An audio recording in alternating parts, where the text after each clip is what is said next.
Well, let us say a very, very good morning to Claire Fox. Claire, very good morning to you.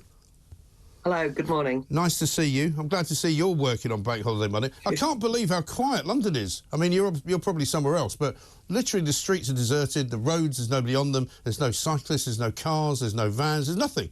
It's almost as though there isn't a sort of cost of living economic crisis going on.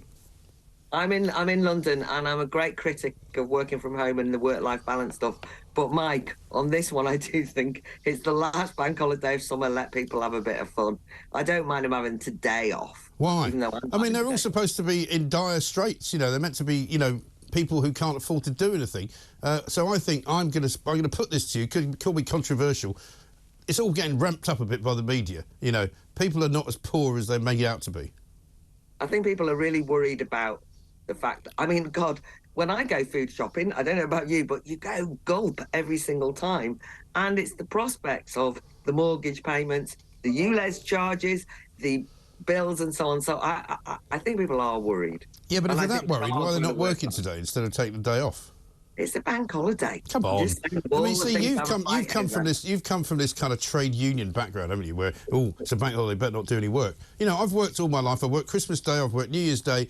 I work because I never got paid to not work. Right? I know, but I work on bank holidays because I work all the time. Yeah. Well, so, good. I mean, I appreciate I quite like bank holidays because I get more work done. That's my attitude. Yes, because there's nobody around to bother you. I still don't want to deprive hard-working families of having a day off in the sun on a bank holiday. Anyway. Yeah. I mean, that's the other weird thing is what the hell's it doing being sunny? I mean, it's supposed to be bank holiday, August bank holiday. It's supposed to be absolutely pouring with rain. You're supposed to be sitting on Skegness Beach, you know, behind sort of several wind cheaters and convincing yourself that eating a wet cheese and onion sandwich is a great idea. Yes, well, I mean, I will try and sit on my step and have a bit of sun, but by and large, it's the last week before the kids go back to school, you know, yes. And for a lot of people, it just last little bit of family time. So yes. No, listen. All right, listen.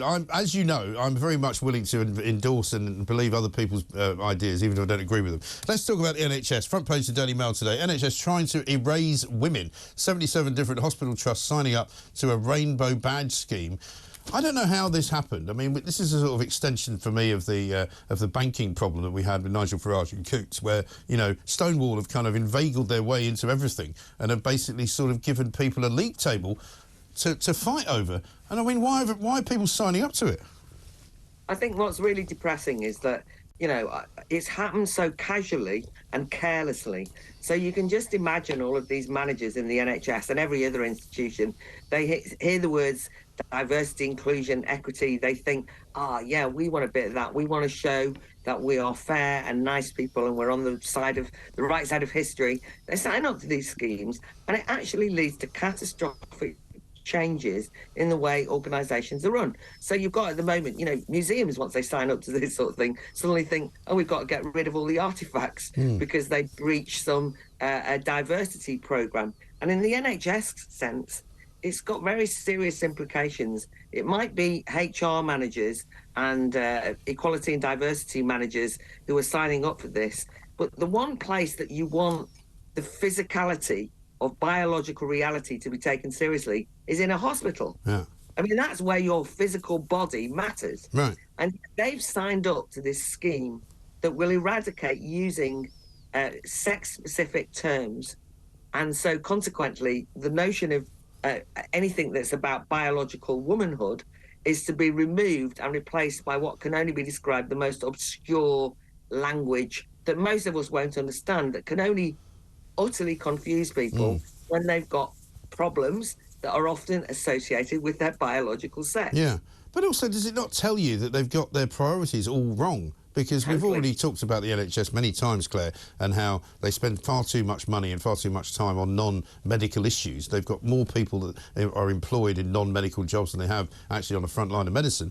You know, and they need to get away from all of this, don't they? They need to just get the patients in, try and make them feel better, you know, put them in a bed, you know, give them treatment and dispatch them, hopefully feeling better than when they came in. That's their job. That's it. Well, the thing that's most galling is if you talk to anyone who works on the front line in a hospital, a nurse or doctor or anything, that's the way they feel about it. But behind the scenes, these are almost like big businesses, institutions that then develop non-health related priorities, as you've just said. And that frustrates the staff as well as anyone else. But I think that as a general point, I think most people in this country, certainly the people who are kind of appreciating the common sense channel of TalkTV and your show, are thinking it's like a different world. There's these people who spend their whole time correcting what language we use, telling us off for having the wrong attitudes. They are like a separate clique, a kind of clerisy of people who dictate with a morally righteous sense that they know how to live better than the rest of us. And we are watching, and there doesn't appear to be anything that can stop them. So it makes a mockery of living in a democracy if you've got these people who nobody has voted for deciding on things which will have a massive impact, as I say, on women's healthcare. Yeah. We're in a situation where, as a woman going into a hospital now to have maybe a specific surgical intervention to do with you being a woman, going on a woman's ward, you can't guarantee that you will be on a ward with women, because actually they won't admit that somebody who identifies as a woman but is a biological male could end up on that ward. Yeah. And we know that there's been at least one case, and possibly more than one case, of a man who was identifying as a woman, being put on a women's ward, and then molesting and I think raping some of the women on the ward. You know, and yet they think this is okay. It's like, well, surely if that was the case in any other situation, you would go, look, if it's happened once, it can't happen again. We're not going to do it. Absolutely. But you also have a complete waste of resources, because work that's being done on particular things that women might need, and cancers such as ovarian cancer, or doing those kind of intimate bodily specific illnesses, are now wasting their time rewriting all the information as though anyone can get those illnesses. And obviously, you know, you get that stupid thing where they ask everyone, are you pregnant? They talk about pregnant people. Well, I was saying to Kevin O'Sullivan this morning, James Whale, who's getting treatment for cancer, you know, and talks in great regard of how great the treatment is that he's been getting. But he said he went in the other week to go to get his latest kind of treatment, and they asked him if he was pregnant. And I mean, God bless James Whale, and he said, look, I know my stomach's a bit big, but he said it's a bit ridiculous. And he said to the woman who asked, he said, what do you think? And she said, I'm really sorry, I have to ask you. And, you know, it's ridiculous. It's putting the people who work there in a stupid situation. Absolutely. It strains the relations between ordinary people and the people they work with. And this is happening everywhere. That's all I'm saying, is every form you fill in. And it's not just the gender question. I am particularly irritated that being a woman has become such an issue. I mean, I think even identity politics, I'm not particularly like one of those feminists who say, as a woman, every 5 minutes. But I've now got to a point where I'm incredibly defensive about being a woman, because now apparently I'm not allowed to declare that I'm a woman, or that even just being a woman is put under question. And of course, we know that there are serious consequences in education, where young people are being completely confused by effectively indoctrination in classrooms, because they've been introduced to the notion that you can choose what sex you are by having I feel like this, I feel like that. This is actually very damaging to young people's sense. Well, I've started calling these people reality deniers, because I think it's throwing the word back on them, because, you know, I'm pretty certain, without any shadow of a doubt, that I can say to you now, I will never have cervical cancer. I just won't have it. Exactly. Why? Because I haven't got a cervix. It's that simple, because of ULEZ. I'm not sure we've even got time to talk about ULEZ, but it kicks in tomorrow, Claire, and this has now become a sort of a sort of party political issue, isn't it? Because the Tories are now accusing the Labour Party of basically rinsing motorists and rinsing local people, hard-working people, just to drive their own cars. And it's very unclear in lots of different towns where the lines are, because every single town that's got some kind of ULEZ restriction seems to do it differently. Part of a strategy that both parties, I mean, I don't want to let the Tories off the hook on this, because I've been kind of ranting on about the Conservative Party's active travel plans, which is basically finding any and every way to nudge us, to cajole us, to manipulate us into walking and cycling and not driving our cars. And ULEZ is just one of those. And so the Conservatives put that forward. The Labour councils, of course, are very zealous in implementing it and have brought in all of these low traffic neighbourhoods and ULEZ in every, not just ULEZ, but these low emission zones throughout the country. And I do really think that it's an assault on the way we live our lives, on the choice about driving. And driving, by the way, has always been associated with freedom. It's the one thing that you can get, especially for women. You can get in your car, you can drive, it's your car, it's your space and all the rest of it. And they just do not want us to do it. And this excuse of clean air is particularly irritating, largely because the science is completely distorted on it. We now know there's been active attempts at manipulating the evidence, which is discrediting science per se doing that. So, yes, I'm very anti-ULEZ, and I'm worried about the impact it's going to have on London and on ordinary people and drivers who are going to really be paying through the nose just to go from A to B. Yeah, I think it's going to be terribly disruptive and very confusing for the first few days and possibly weeks as well. But we'll come back to that. Let's talk about the police, because a couple of things have happened. Suella Braverman come out this morning on the front page of the Telegraph saying the police must investigate every theft, which sounds good when you say it, but actually, clearly they can't investigate every theft. They should be investigating more. But we've got yet another case as well of a Conservative councillor who was arrested for a hate crime after retweeting a video about a Christian street preacher. So there's still, there's plenty of police around. They're just not doing their jobs properly, are they? Well, we've just been talking about what's happening in the NHS, signing up to this transgender agenda. And we've seen that happen with the police, haven't we? If you actually look at what this story of the councillor is, this was talk about free speech issues. This was a situation in which the councillor was objecting to the police arresting a street preacher for, guess what, quoting the Bible. Yeah. So already you had the police overactively intervening to stop somebody preaching, which is an attack on religious freedom. The councillor then retweeted a picture of that, and then he was arrested by the police. This is the police being used to police our speech. In a free society, you are supposed to be able to say whatever you want. And I know that there are some legal restrictions, but the interpretation by the police as to what you can and can't say includes what they consider to be offensive that breaks this inclusion, diversity and equality rules. And that's why you've got the police joining in with every single possible example of calling people transphobic, calling it a hate crime if somebody makes just a gender critical point. What I've said on your show today could get me arrested if a particular police person was listening. Well, it turns out that that's a problem.